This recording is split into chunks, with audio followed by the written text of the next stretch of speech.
Letter coding reasoning question. If Silver is code as X, Z, Y, B, D, Q and Kamal is code as L, N, C, N, Y, then what will be the code for Bikash? যদিহে এই article কেইটাৰ code এইটো হয় আৰু এই article কেইটাৰ code এইটো হয়, তেন্তে বিকাশৰ কোডটো কোনটো হ'ব? সিমিলাৰলি একে পদ্ধতিত এই চাৰিটা অপশ্যনৰ ভিতৰত সলিউশন দেখুৱাই আছো। কি কৰিবা? এইটো সেম লিখি ল'বা ইয়াত SILBER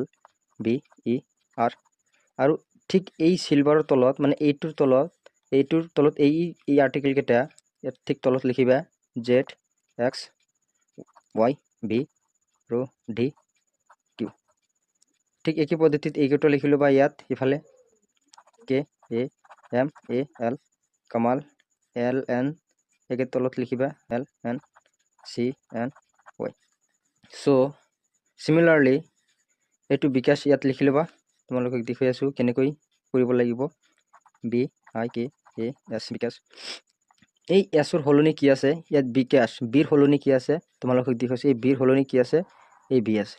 তেন্তে ইয়াৰ তলত কি লিখিবা? বি লিখিবা। বুজি পালা? ইয়াৰ তলত কি লিখিবা? বি টো লিখিবা।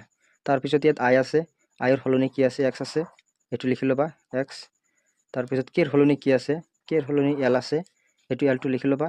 আৰু ইয়াত এ আছে, এৰ হলনি কি আছে? এন আছে, এন টো লিখি ল'বা, এন টো লিখি ল'বা। এইটো হলনি এইটোৰ কোড এইটো হয়। বুজি পালা? আৰু এছৰ হলনি কি আছে? জেড আছে, জেড টো লিখি ল'বা। তেন্তে আমি কি পালো?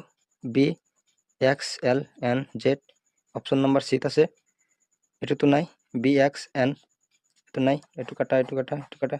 B, X, L, N, Z, option C is the right answer.